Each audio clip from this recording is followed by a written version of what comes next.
Mga biday, sa magandang oras po sa lahat. Welcome po sa aking channel. Nako po, eto na nga ba yung sinabi ko po, mga bida. Unti-unti na pong mawawasak ito pong super majority po, dyan po sa House of Representatives, mga kabida, po. Bakit? Dahil naglabas na po ng pahayag ito pong National Unity Party po, mga kabida.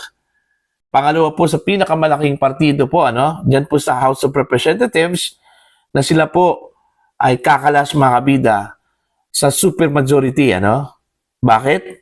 Dahil hindi daw sila kontento po, dito ho sa leadership po ni House Speaker Bogie D. Okay?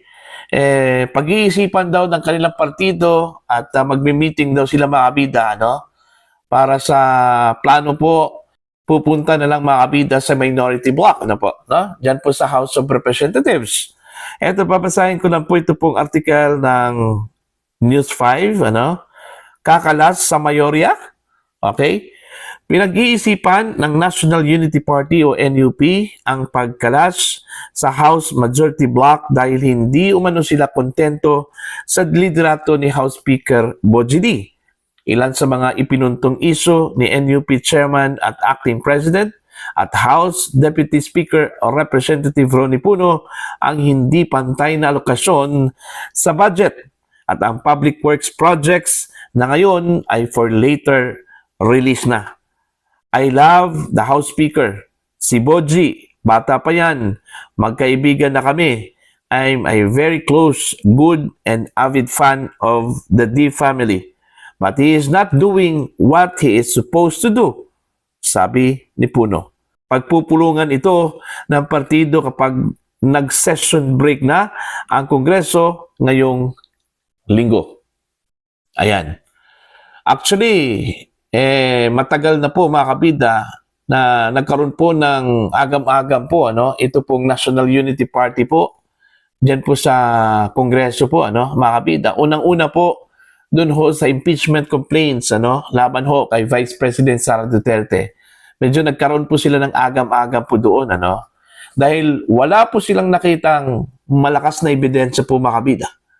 Okay? Laban ho sa Vice Presidente, At in fact, inamon nga nila, ito hong leadership po ng House of Representatives na maglabas ng malakas na ebidensya po, laban sa Vice Presidente, po.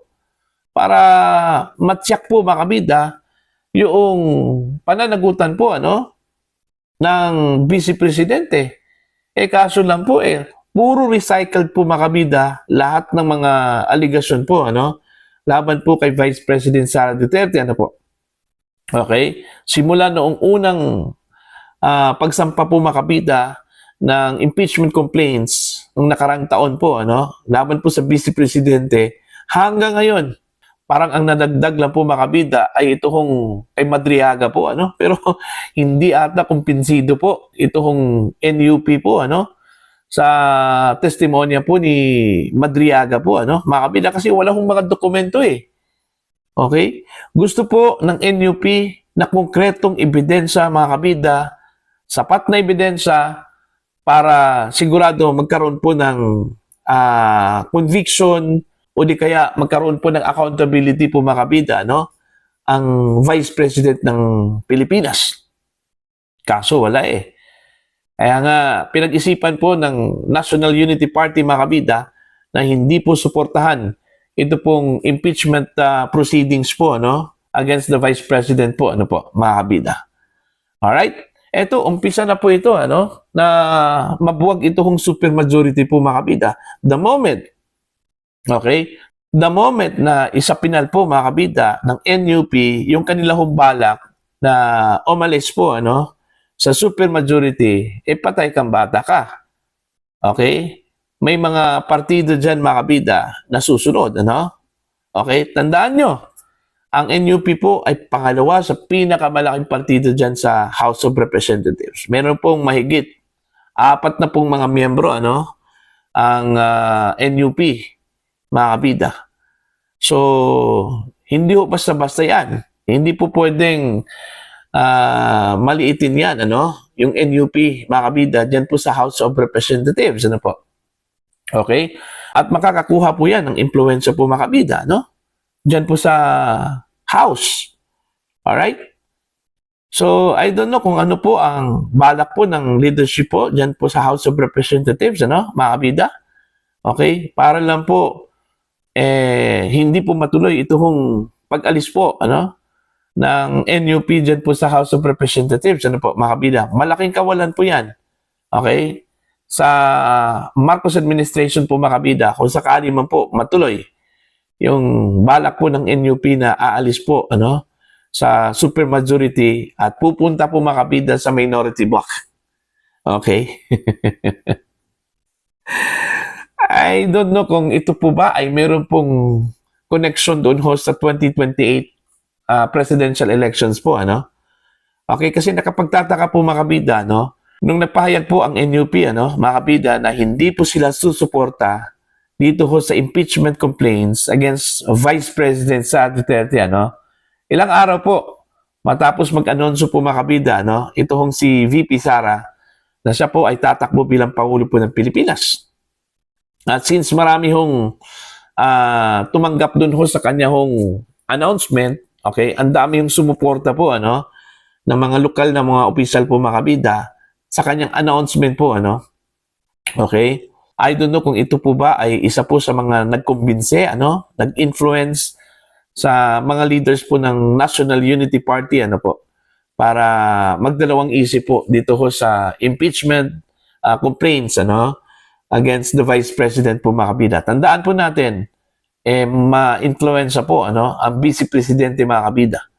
Siya po ang front runner po ngayon, ano, at siya po ang pinagkakatiwalaan po, ano, sa lahat ng mga opisyal po, including the President mga kabida, okay, sa buong bansa.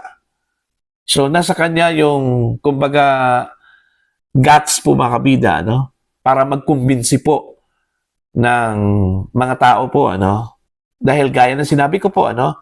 She is the most trusted official sa buong Pilipinas, mga kabida. Alright? So, what do you think? Ano po ang tingin ho ninyo dito sa hakbang po, ano? Ng National Unity Party, mga kabida, ano? Okay? After dito, sino kaya ang susunod na partido po, ano, mga kabida? Kakalas kaya ang ilan pang mga partido dyan, ano? Like Nationalist People's Coalition, okay?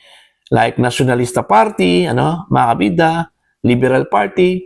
Ang sigurado po ako na hindi ho kakalas itong Lakas CMD. At saka itong partido po, mga kabida, no, ni Pangulong Ferdinand Bongbong Marcos.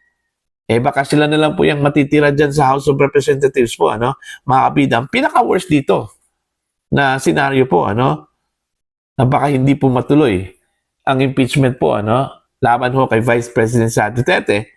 Kaya nga, very exciting po, ano, kung sakali man po, mga kabida, makarating po sa plenary, ito pong impeachment complaints, ano, ni Vice President Sara Duterte. Dito po natin masusukat, mga kabida, kung talaga bang may suporta ba, okay, mula sa pangkalahatan po, ano, na mga miyembro po mga kabida ng House of Representatives, ito hong impeachment complaints against Vice President Sara Duterte. Gusto kong matapos na po yan, ano, dyan po sa Committee on Justice, para magkaalaman po, ano, dyan po sa plenaryo po mga kabida. Kung makakuha po ito ng sapat na boto, para dumiretso po ang impeachment complaints, ano, ng Vice Presidente mga kabida dyan po sa Senado.